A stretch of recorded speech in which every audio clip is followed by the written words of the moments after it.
Zambe. Nazongilisu na mbokoyo. Bonjour messieurs et dames, donc ça va être nombreux en train de suivre ce magazine de table ronde à Wande Sika Bazouaka Problème. Je suis Audrey Mbok, affectueusement appelé les tontons de la nation et autres m'a dit Ezemon Lissu, journaliste Nyonso. Si c'est beau plateau, je vais en train de dire si c'est beau plateau de table ronde, Naïu sur la télévision, je reçois pour vous un messier. D'abord, ici on a l'habitude de recevoir tout le monde, les hommes de Dieu, le politique, mais également les artistes et disons les hommes de Dieu, le politique, les artistes, mais également le politique. Et voilà, donc sur ce beau plateau de You sur la télévision, je reçois pour vous un messier que vous aimez tant. Je crois que bien évidemment avec lui, nous allons nous entretenir. Hein?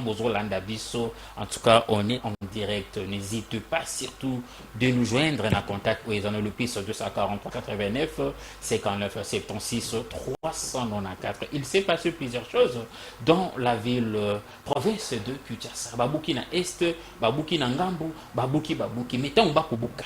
C'est pour quel résultat? Est-ce que l'idéal est Bakubuka ou sinon Bakubuka, le quoi le commis va compte à rendre? Bakubuka parce que c'est prioritaire ou sinon Bakubuka parce que XYZ Azanangambo Moussoussi. Sur ce beau plateau, je reçois un messier. Il va certainement se présenter. Hein. Alors laissez-moi le temps de lui dire déjà bonjour. Bonjour, chers journalistes. Et comment vous allez? Tout doucement, parce que... Évidemment, je ne dirai jamais, je vais bien. Je ne peux dire totalement que je suis bien, car la morale n'est pas tranquille. Peut-être la santé physique, peut-être j'ai un peu de la force de me marcher, vaquer jusqu'ici à votre plateau, mais la morale n'est pas à l'aise. Raison pour laquelle je viens vers vous, tonton de la nation. Alors justement, qui êtes-vous de manière ramassée? Vous allez vous présenter. Hein? Bien évidemment, je suis réellement le fils du pays, un Congolais d'origine, Congolais de Kinshasa, pour ne pas dire de Brazzaville. Je réponds au nom de Francis Monomossi. Je suis le coordonnateur de commerçants de Kinshasa, la capitale. Et à ma profession, je suis un ingénieur civil. Ok. Alors, vous avez dit que vous êtes président de quoi encore? De commerçants des... Donc, je suis le coordonnateur de commerçants de Kinshasa, la capitale. Kinshasa, au capital, ici, Daniel Bouba, que géré comme état gouverneur. ACKC en sigle. Il y a le président et il y a le commerçant. Évidemment. Est-ce que vous êtes reconnu par les autorités? Tu te dis automatiquement, mais comme si président non, conformément d'abord à la loi de notre pays, si vous allez lire à l'article 37 de notre loi fondamentale, vous verrez qu'on autorise de créer des associations. Nous avons la liberté, tout Congolais a droit de créer une association pour regrouper les gens parlant d'une même vision ainsi que même idée. Alors, on va faire ceci. On va rentrer de l'autre côté de la baie vitrée. Toujours moi, ma vidéo. Et après, on va vous accorder la parole pour Olorota. Nyonso Oyo. Grâce à mi balé na régie. Bino mi balé boza kona bo sepel sabi so bo pe sabi so ba vidéo.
Kinshasa, la capitale.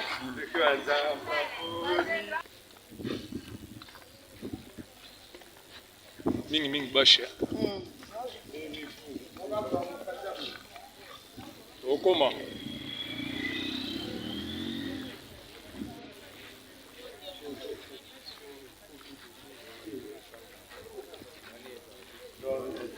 Bino nyonso naozwa bino naotire da mosika bino nyonso akangami kuna aza likolo tout ça pas de choix.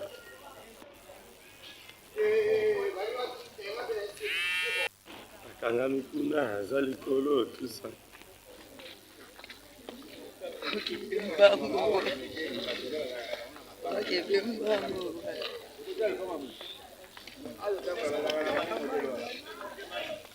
mingi mingi basha botambola mbangu cadence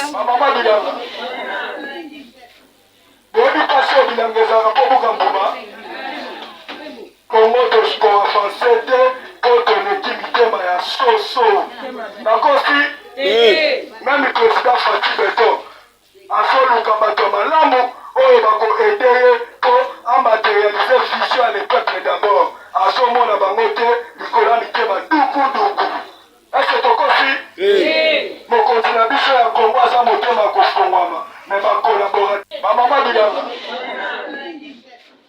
boyebi pasi oyo bilanga ezalaka mpo bukambo De le téléspectateur, vous êtes Kasangulu, vous êtes aux USA, hein, je suis Claudric Bangoudi, Bolanda Bisso depuis Pen, Bokolanda Bisso depuis Kapela, Bokolanda Bisso depuis Kingabwa Izam, Bokolanda Bisso depuis Pakajuma, maman ne soit Pakajuma na Pesibino Mbote. Alors, président, Zandango Babouki, mais Babouka qui Zando, Papatonga, Moussou Yassika, et aussi le président Azalaki de passage.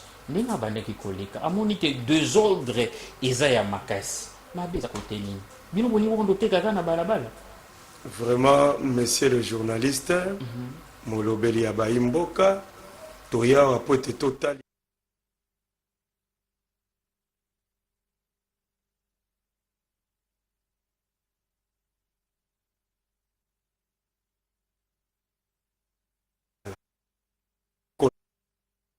En réalité, ndenge basaka ba étalage nango ezalaki zandu moko ezalaki na capacité il y a au moins 4000 étalages. 4000 étalages. Mais là vous avez débordé, oui, ezalaki na 11 pavillons, du pavillon 1 jusqu'à pavillon 11.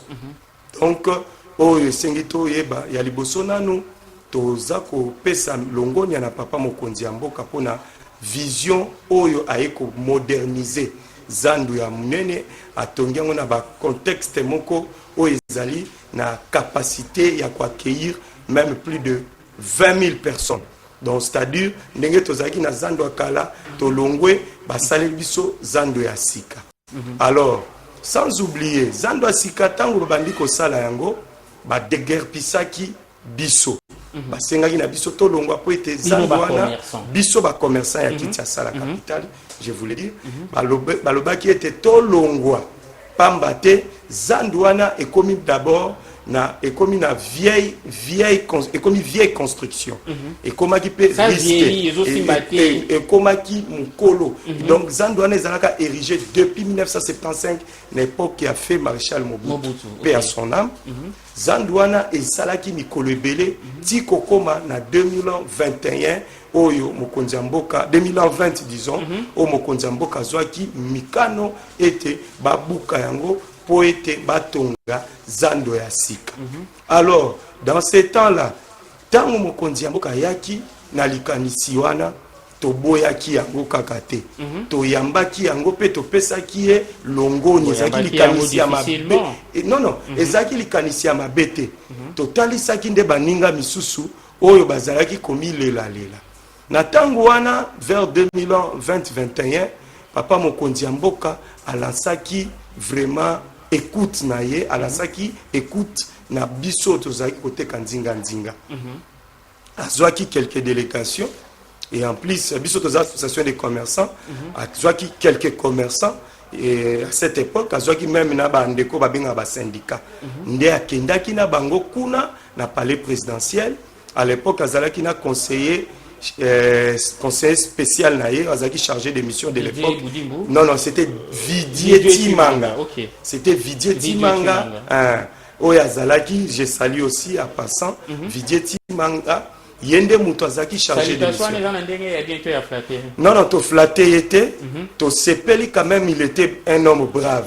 Okay, bien que le lot, aza pembeni ya mokonzi ya mboka te, to koki kobosa na été parce que azalaki moko yope parmi ba conseillers. Mais en quoi est-ce qu'il est brave? En quoi? Non, non, bravoure na ye zalaki ete po, to yebi na époque wana, ezalaki na gouverneur o azalaki à l'époque.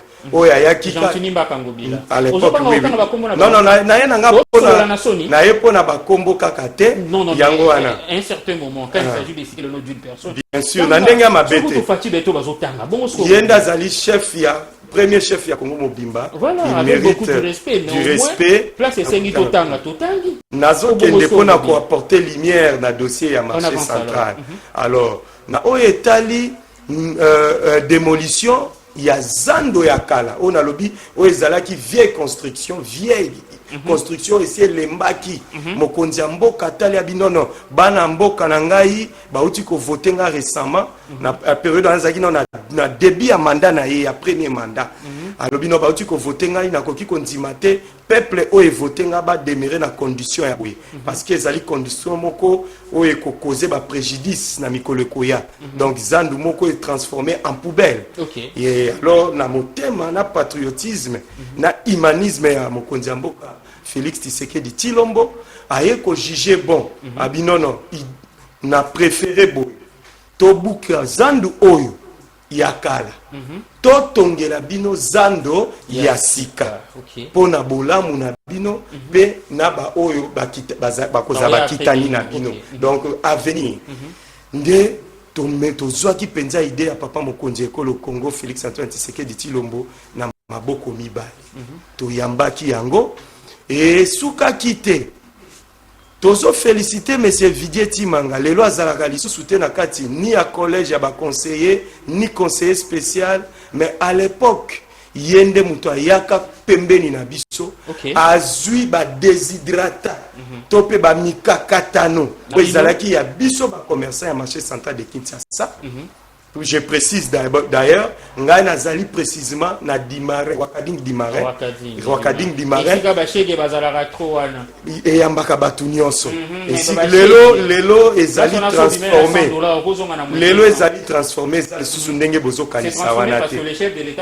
Bien sûr, toboye yangote. Nga nazali wana nasalaka musala na engagea baleki balouesaka ba parasoleil parce que là babukaki Zandu tokoma apekisaki même hangar ozana droit kotia hangar te tokomaki dominer kotia parasoleil et puis maintenant louesaka na bakiti na engagea baleki balouesela nga bakiti et puis na ba parasoleil okomona ngo même na ba image bakoma ACKC association des commerçants. On peut déjà illustrer pendant qu'on est en train de parler association des commerçants de Kinshasa. J'avais des parasoleils de l'ensorte yangoana nde tito zwaka initiative rapidement nous autres ba parasoleil. Non ba parasoleil wana ezalaka nango moyena 500 francs congolais. Moyena 500 francs congolais. Ndenge ba uti kolongola biso brutalement wa ba tumbelinga kutuna ba parasoleil mususu ba buki voire même na ba kiti na ngai ezali déjà doléance nazo ko sala yango wana par là nazo yebisa kombo ya Vidier Timanga na plateau oyo parce que il était le seul conseiller au Poussanaka à l'époque et pas un chef de l'État kotalisaye ba déshydrata tozaki na ngoto pe mikakatano ayaka ko yebisa chef de l'État na yoki doléance ya bato yo tozo buka Zandu mais na sengi et pas ina yo papa mokonzi lekolo Félix Antoine Tshisekedi Tshilombo à cette époque à sengaka na ye abi papa Félix Tshisekedi pour yenda zaki sont chargés de mission. Absolument. Conseiller spécial en charge des missions de chef de l'État. Yenda zaki place nyonso bimakambo kozala o mi bitungisi o mikakatano azokende wana yango wana nazokota nango directement. Yenda kenda kotali sa chef de l'État que non population oyo votaki yo o bazali na kati ya marché central malgré buki marché central na eko senga mesure de grâce donc disons grâce présidentielle pour la bango était tout ça la bango faveur bazala na périphérie ya marché central c'est-à-dire ndinga ya marché central pendant que Zando kozala chantier o accordé bango bate kakata pembeni pembeni po ete bazwa moyen ya koleisa ba mabota na bango.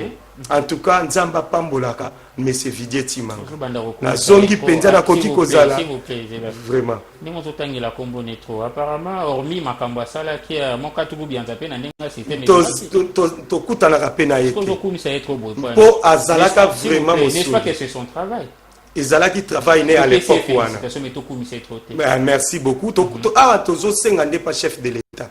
Vidier Timanga rappelaka nde chef de l'État ndimaka proposition na ye nde to ya bayaki kosala o babengi marché de crise. Marché de crise e bandaki sur les avenirs Rwakading pour se limiter na avenue du commerce. Et on a besoin d'autorisation officielle. Wana chef de l'État ye kondima proposition ba pesa ke pas conseiller na ye on a totanga Congo.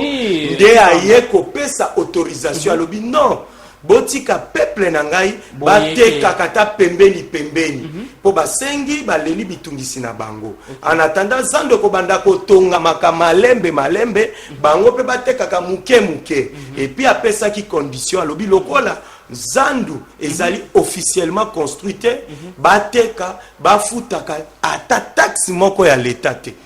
Notez bien. 500 coûte tout est, ça qui 5000 francs. Donc 500 y a ticket. La télé c'est les gens qui moi moulaï. Mais c'est quoi bon foot arabe policier. Non seulement ba policier, bon foot arabe bon mon abino ya salon. Voilà. Mais ce que tu as beaucoup kabilo net bani amaboy. Bonjour réagir te bouvani. La démocratie, vous avez une bouche pour parler aussi. Vraiment papa Tshisekedi Félix Antoine Tshilombo, c'est un démocrate. C'est un démocrate. Yango wana c'est un démocrate. Yango na ye. Yango na ye. Vraiment. Tozolo ba masolo tozo maîtriser. C'est le seul président depuis que la RDC est RDC. Voilà. Oh, tu es dit tata nae, maman nae, tu es dit ndaku na bango.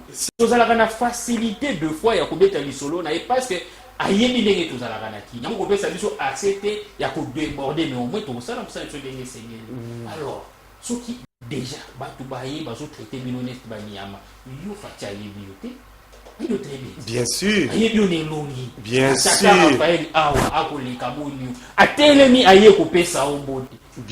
Que ce voyez qu'on a audience n'est pas compliqué. Et attention ce qui va compliquer. De près ou de force. L'essentiel les gens comme on a copié ces messages. Oui, Nazali wana pona ko relayer message oyo. Tango papa mokonzi a toléré biso to te kanzinga nzinga ya marché central, a ebisaka biso liloba moko kaka ke bo futaka ba taxi te. Néanmoins, bo pesa kaka mbongo ya salongo. Bamba te sika bo vanda ka sika batu bazalaka ba déchets zangaka te. Bo longolaka ba salité wana ngonga nyonso. Pardon grâce, tu as un gros plan ba monena nda tu pe na gros plan. Ngonga nyonso. Asenga ki penza lobiete bo pesaka kaka mbongo miette moko boye un petit rien moko pona ko salaka salongo pe mbongo ngo ezaki rien que 400 francs. Donc 200 francs ya kokombola na 200 francs ya kokende ko bwaka matiti wana.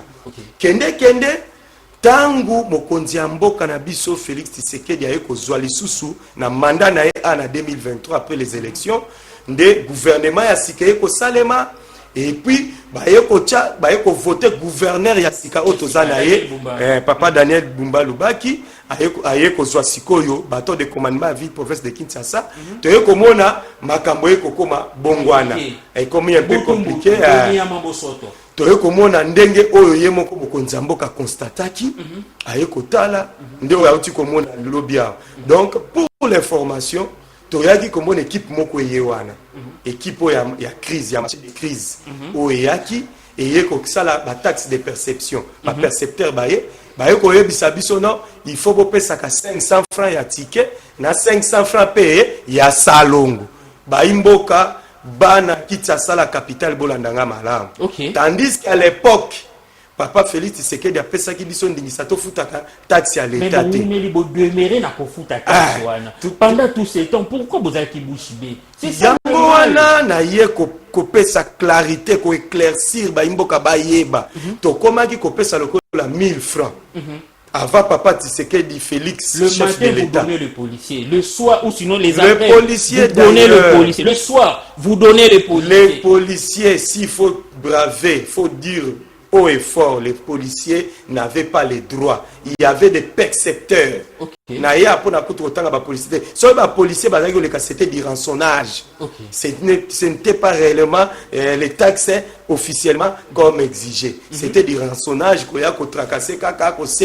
Donc vous avez au moins tracasserie. Vous Tondima- l'avez accepté pendant tout ce temps. tozalaki kondima yango kaka te tozalaki kodenonse yango mais ekomaki na likolo te pa ya bisika papa mokonzi na biso Félix Tshisekedi yango wana lelo toye koloba yango ke tangu gouverneur Daniel Bumbaya ye ayaki kokuta régime moko ezalaki wana ya continuité. Okay. Régime wana ya continuité tango papa Ouais, bandaki ko gérer zone ezalaki na ko bino gérer marché. Zando à l'époque Okay. bazala bakomaki kosenga biso 1000 francs donc 500 ya ticket ya l'état pona Zando ya munene Apesera bino ba explication pour la majoration.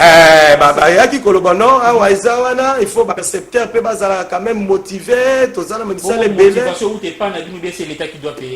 Allez-y comprendre ozomona donc biso totali boye ça va tokokende na bango tina suka kino tokosuka tozalaki déjà ko dénoncer pe yango en amont alors baye kosenga 500 ya ticket pona Zando et puis 500 ya salon mais chose grave nyonso wana biso bateki o tozalaki na marché de crise tozalaki kopesa yango tozalaki kopesa ba 500 francs wana nyonso Nyonso ba ko senga combien 1000 francs bo 5000. bambongo wana 500 ya ticket na ya salon mais tokamwaki kaka cette même année au Tozoloba, l'année 2026, pour bien peser mes mots, et un certain, le 15 mai, un certain samedi,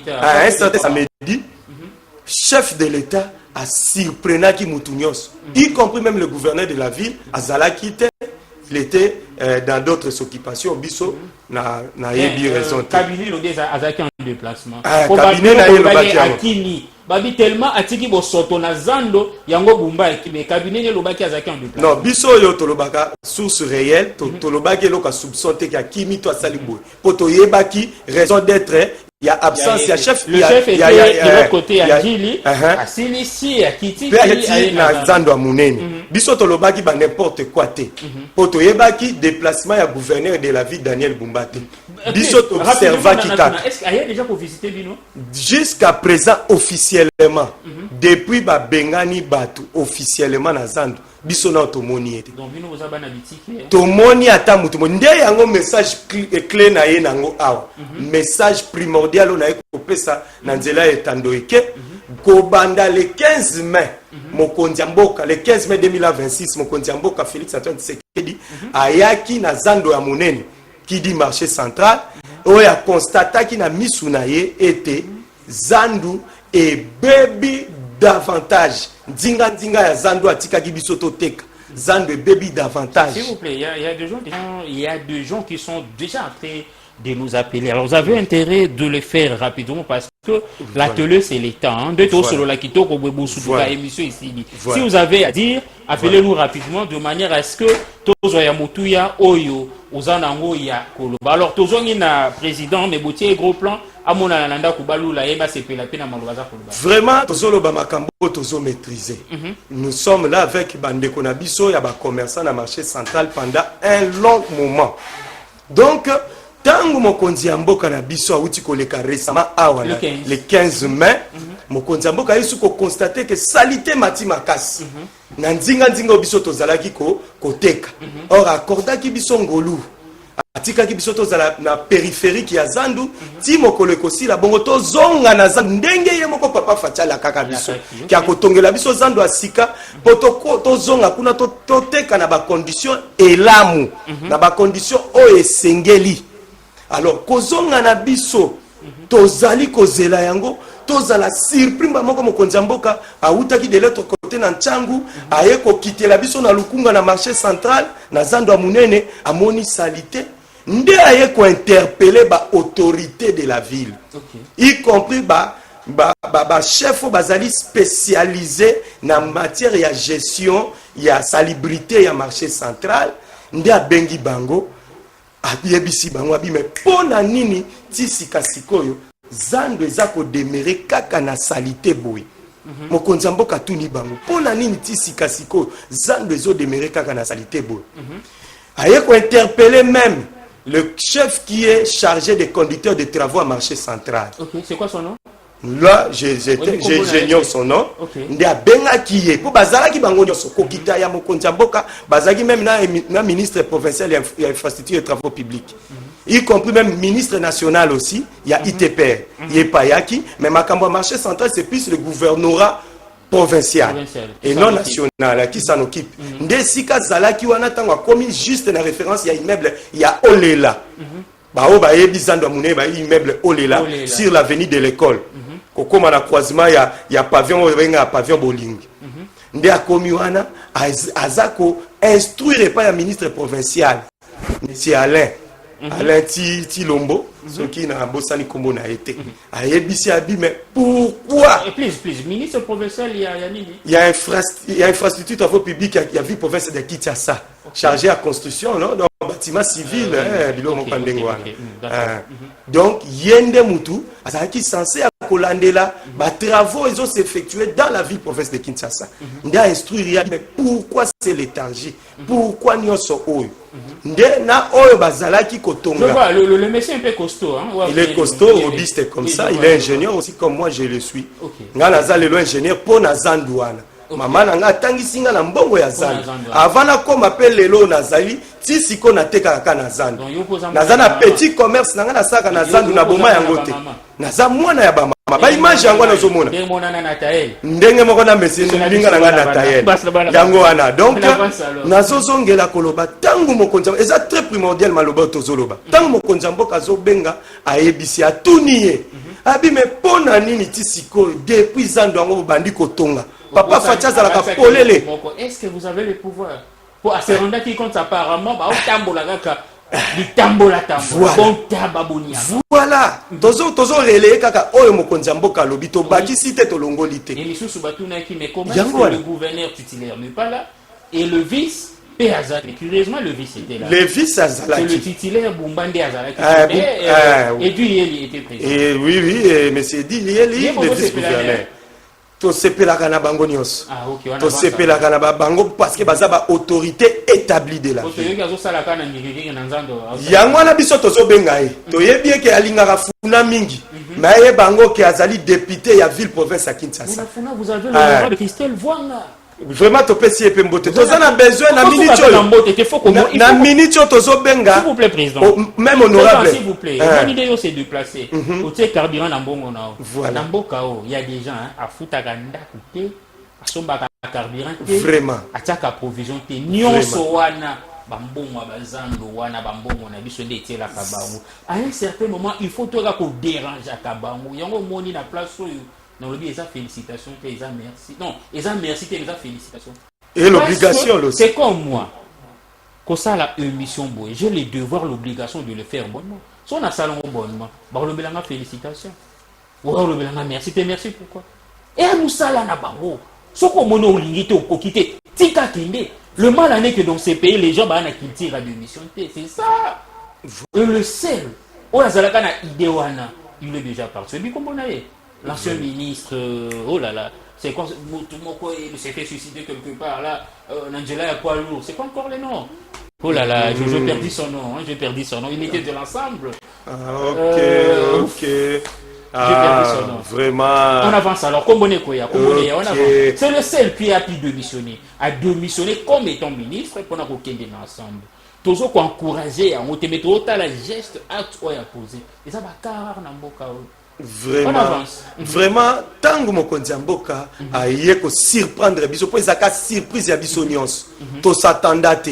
Je vous assure ezana ba mama nanga musu commerçante batekaka même ba produits ezaka périmés, ba produits périssables donc ba makemba ba tomati ba yebo ba tanda biloko babi lelo bokote kate. Vous imaginez jour ngo ezaki chaleur moi makasi parce que mokonzi mboka tambolaka vraiment na mokolo donc pendant la journée moi makasi babiloko kutu musuti lelo ebeba ekola ekauka ebeba parce que biloko wana esengaka lere boyina ngona pokwa tongo bobandi ko solder yango bolitide yango ne ba mama na ba surprenaka biso yango wana déjà na nzela nde yango wana vraiment pasi na motema tozalaka surpris tosepelaka komona chef de l'état mais tout en état surpris tosatandaka te mokonzi ya mboka nde ayekotalisa bango alobi misalo erumeli mingi nalingi lisusu komona yango erumela te bozwa baprécaution nyonso esila sikoyo tala makanisi ya mabe esika eutaki. Messieurs les journalistes, notez bien sur ce sujet. Mokonzi ya mboka ba deviaka ete ba driblaka ete suka suka bolanda ba imboka bato etando Kenya so bolanda mokonzi ya mboka ata o devier ato dribler ye suka suka azana place moko kaka ko suki sayo akokanga yo bato yo bazalaki ko sala lanterne yepona kosilisa misalo epesamelaki ya zando ya munene tango bamoni mokonzi mboka surprendre bango oyebi bango bazongisi bal na kaya nani na kaya ba pauvre mama oyo ngai nazolobela o nga na bundelaka ba mama commerçante na ba papa commerçant o batekaka ba petit commerçant disons o batekaka tout au long ya marché de crise o papa Fati accordaka biso na 2021 ke na autorisé bino boteka pembeni po bozwa moyen kolesa pe kotangisa bana kelasi malgré classe eza ya ofele na école primaire toyebi yango mais faut kosombela bana bakaye na babiki nde papa Fati autorisaka biso na époque na boteka pembeni sikoyo ye chef opérateur à travaux ya zando munene chef de travaux tango amoni que il y a un ça ne va pas na misala na ezotambola te chef de l'état surprendre ye aye kozongisa bal na ka ya petit peuple oyo ya ba pauvre mama oyo batekaka na passe bokangelo koyo bozwa makamu nazoloba ya lobi ete zando munene ti siko ezosila te pona ba mama o batonda na pembeni ya balabala wana nzinga o biso ndenge tozaki koteka wana place na louesaka bakiti na ngepa ya ba mama wana na ba parasoleil na ngai pona moi batekaka na sa moi te ba mama wana bazalaki jamais installé sur la voie publique bazalaki na ba côtière c'est-à-dire na coin après bordure na périphérique ndenge chef de l'état pesaka biso autorisation tozalaka peka wana na coin ya ba mikongo mir na ba coin ya mir tozotekela na biso na ba coin ya mir tout en n'est pas que gêner une circulation que nous tout les kate mbala moko ye chef de travaux lobi que non chef de l'état mokonzi ya mboka musala ezotambola bien te à cause ya bamamo batekaka na marché de crise yango na moyen esila noki ezate yango wana nazozala na lanterne ya kosisa musala ya zando munene chef de l'état sage félin aebisi abi bamaba o nyoso batekaka nde bapekisa kosa musala na lombango abi oui pourquoi oh non moyen engin lourd et memelanga ba matériaux soit ba ciment et transporter et kozalate et sengi bango balongo abi selon raison OK balonga à instruire tant que l'autorité et les garants suprêmes de la nation instantanément écopé cette instruction à lobby avant même à loba après cette instruction na ngina tangela bino ayeko tunaye à lobby bon soki balongoli ba mama oyo ndoko sisa musala na yo abin iyo mokonzi mboka ba deviaka ete mokonzi mboka ba deviaka ke Fati c'est un homme très sage très sage Fati chef de l'état Félix Antoine Tshisekedi Tshilombo en abréviation Fati donc à lobby na ye vraiment mukwatombolo asa pona ba congolais je suis de l'IDPS. Je ne peux pas nier là où je ressors. Ma source, c'est l'IDPS. Je ressors de je suis ressortissant de l'IDPS.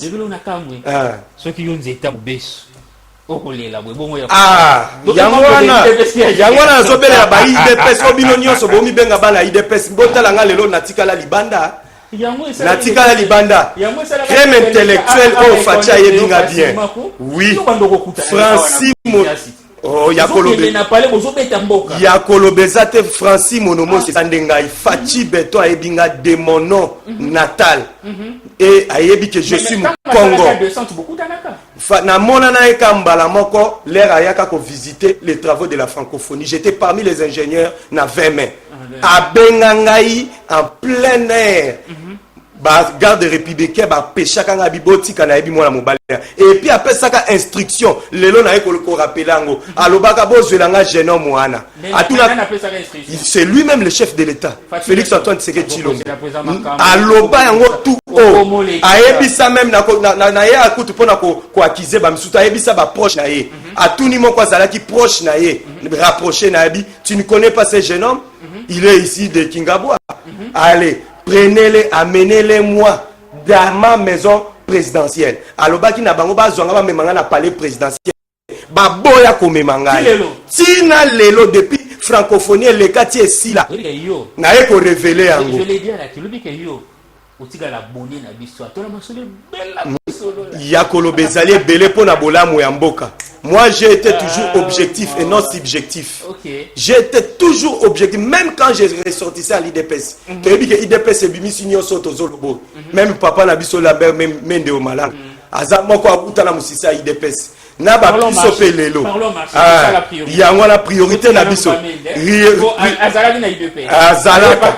Ngai pelelo na zam moko yo. Azonga na IDPS. Ngape na zam moko yo abima na IDPS.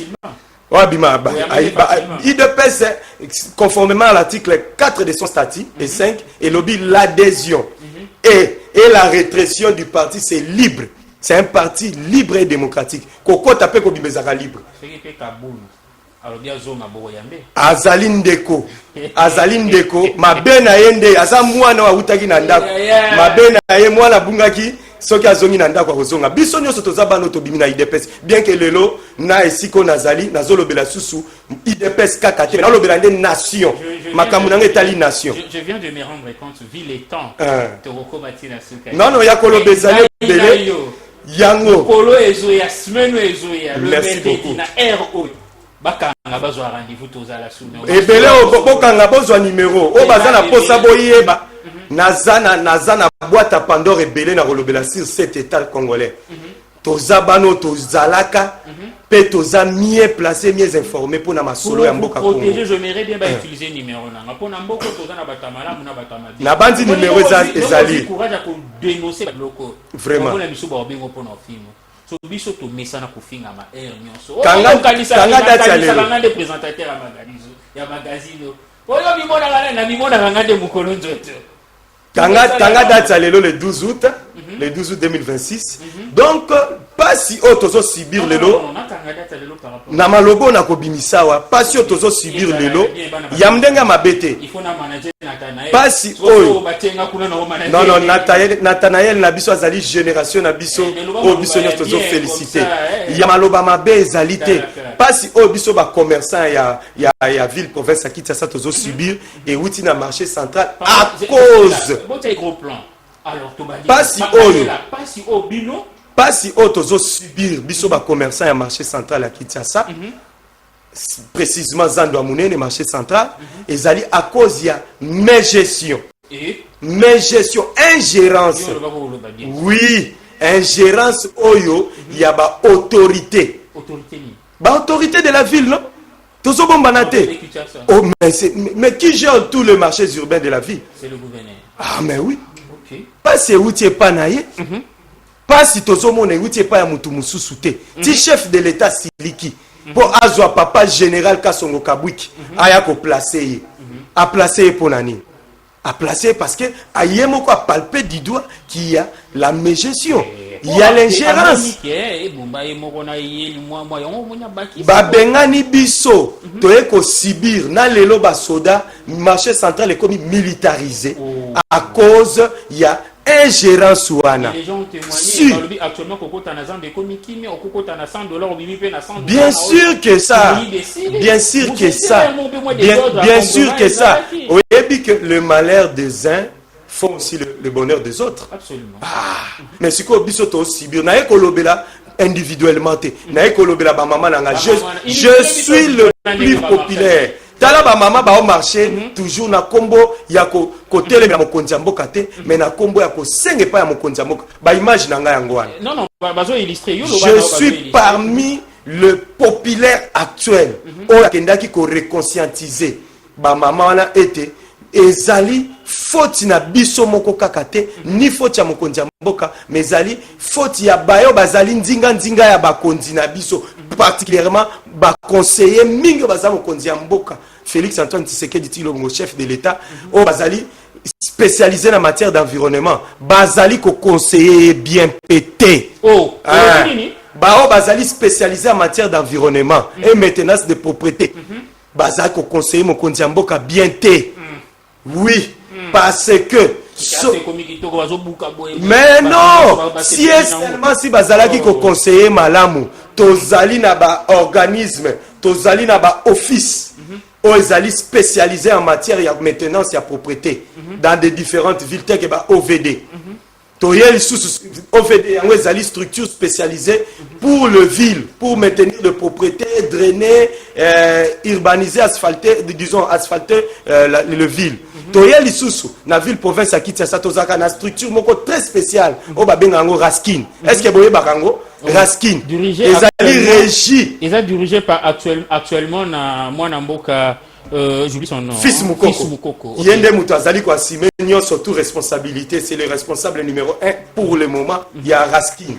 Est-ce que travaille bien au moins musala. Depuis wana azalaki wapi soki azalaki toujours makasi na misala. À travers Bandekonio, surtout il y a IDP so balingi ko servir nation. Pourquoi pas le loba kendeko benga Bandeko ba uta na service national ba ya ko maintenir propriété. C'est-à-dire azaki distrait. Yango na lobi que faute nyonso yo ndenga na zo ko lobango tout o ezo uta na ingérence ya ba autorité à vie de Kinshasa. Ba organisme nyonso nezo sala musala réellement malamuté. Si seulement si bazaki osala musala réellement malamu nde jamais bakoki kozwa papa na biso général Kasongo Kabwiki ainsi que yaya nangai propre onga na yebi monsieur David Moukeba aza yaya otolekane na ligue de jeunes à IDPS Tshisekedi et je le salue aussi ayebinga bien je suis un ingénieur civil ayebinga tozala na ye na ba misala nyonso surtout ya maintenance et puis na ko bongisa permanence ya IDPS. Voilà alors président au tali caméra na yo vous allez vous résumer. Alors je promets aux téléspectateurs que le mercredi de la semaine prochaine, toujours dans RO16 Registre, j'essaierai de nouveau avec le président Yabako. Merci Nyonso. Mais est-ce que vous êtes d'accord avec moi de faire un petit tour dans Zan, on a filmé et par après tant que vous allez à tout l'examen? Nous sommes prêts, et d'ailleurs nous vous invitons à limiter le 30 août ainsi qu'à tout le siège à limiter l'avenue d'aller 593, c'est notre siège où ensemble regroupe toutes les tendances des commerçants dans le marché central, Gambela, marché à Liberté, Tozana marché à Matete, tous les marchés urbains. Toyokipe, on a marché et comme sur le plan urbain de la ville. On a il y a des projets d'ailleurs qui photo moko bandeki ko laksanga mais vu que on doit aussi prendre Nathanaël on a pratiquement ce qui au toléré n'a présenté même à passant projet wana concernant la création des marchés municipaux. Garder en haut comme ça la semaine prochaine tant que vous allez awa OK temps d'en parler carrément puisque nazana ba question ko tuna yo vraiment quand même ko na kutana kana Yesu ko na mona ka satana mukona mona ka nzambe na tunaka bango usalanga boye pona nini. Vraiment monsieur le journaliste biso tozo sepela na occasion oyo pesi biso à travers etandoike et puis na micro na yo pona kolobela maye oyo to yeli bino lelo parce que batu mingi bazalaki un peu na ignorance et que commerçant za muto salité petit commerçant za muto salité. C'est déjà une façon de vous résumer autant les caméras na yo pour tout dire pour bien parler je tiens à informer tout l'opinion qui nous suit en ce moment à travers la République. Je tiens à peser mes mots que tout petit commerçant, tout celui qui vend dans les différents grands et petits marchés n'est pas un homme de salité. Une femme de salité non plus. Ba nyonso batekaka na ba wenze bokanisa bango te baza bato bosoto. Biango toye ko dévoiler lelo biso ba commerçant tozalaka ko pesa 500 francs na biso. Tozo pesa yango. Il y a auto bengi ya ticket et puis 500 mususu il y a salongo donc au kombo la pe ko kende ko boka matiti mais à la grande surprise papa mokonzi mboka yeko surprendre bango nyonso tuana matiti obiso to futela kambongo lokola 1000 francs tous les jours babwakaka na bango yango te mbongo wana ekendaka yango na bapoche ya baindividu. Papa Mokonzi martelé sur ce point. Yango wana pour chiter na ye awa pona kosenga grâce présidentielle.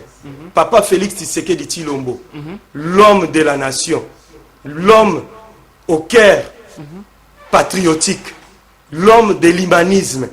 Toye kosenga na yo papa grâce présidentielle accordé biso ngolu na yo o salisa biso ya ko rappeler batu onyo sotindaki pona koya ko déguerpir biso toyebi ke ezalaki na volonté oyo yaki nango te.